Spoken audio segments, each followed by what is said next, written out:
और जो लोग इस तरह की चीजें करते हैं वो सब सिर्फ अंत में अपना बुरा ही चाहते हैं। उनका कभी घर परिवार नहीं बसता है। जो पति, जिस पति ने बुरी तरीके से ये सब चीजें झेली हों और झेलने के बाद उससे पैसा मांगा जाता है, तो वो कहीं ना कहीं इस चीज से पीड़ित होता है कि इस जन्म क्या, अगले 7 जन्म तक तू घर में तो आएगी नहीं, चाहे कुछ भी कर लेना।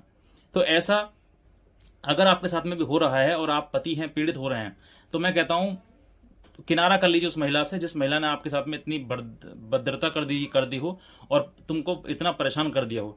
बस क्या है कि आपको नियम के अनुसार केस लड़ना है। सेक्शन 125 सीआरपीसी हो या फिर 144 का नया मुकदमा हो, आपके ऊपर मेंटेनेंस का मुकदमा कर दिया है तो आपको मुकदमा लड़ना है और सही तरीके से लड़ना है। एक अच्छा वकील करें।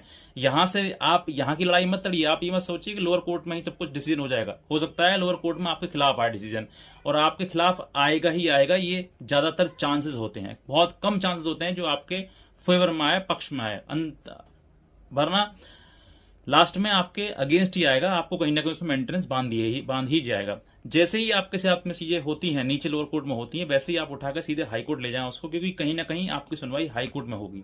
वहीं आपको सुना जाएगा, वहीं आपको समझा जाएगा, और आपका जो भी मेंटेनेंस है उसको कम भी किया जा सकता है, खत्म भी किया जा सकता है, और जो रिकवरी आपकी बात है उसको होल्ड भी किया जा सकता है। बहुत सारे ऑप्शन आपको खुल जाएंगे, लेकिन आपको लड़ना पड़ेगा। जो लोग हताश होकर घर बैठ गए हैं उनके लिए ये वीडियो है कि आप हताश मत होइए, अपने जीवन से हारिए मत। वो कहीं ना कहीं आप लड़िए, और लड़ने के बाद जो है इन सब चीजों का कंक्लूजन आइए। आपसे वो 1000-10,000 रुपए आपसे ले भी रही है ना, तो आप ये समझिए कि आपने उसको भीख दे दी।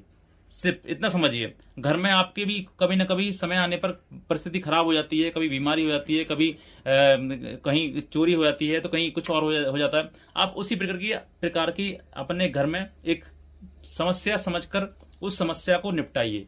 आप ये समझिए कि भाई मुझे इतना पैसा जो है वो बाद में इकट्ठा अलग करना है और इसको लड़ना है, क्योंकि अगर आप लड़ेंगे तभी आप जिंदा रह पाएंगे। वरना आज के समय में महिलाओं के साथ में कानून है और कानून का दुरुपयोग दनादन किया जा रहा है। इस चीज से ना आप पीछे हट सकते हैं और ना मैं इस चीज के लिए इनकार कर सकता हूं कि वाकई मुकदमा करके कानून का दुरुपयोग नहीं किया जा रहा है।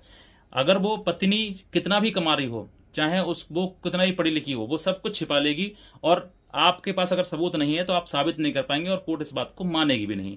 और जब कोर्ट मानेगी नहीं तो भैया उस सीधी सीधी बात है कि उसके फेवर में है, जजमेंट जाना ही जाना है।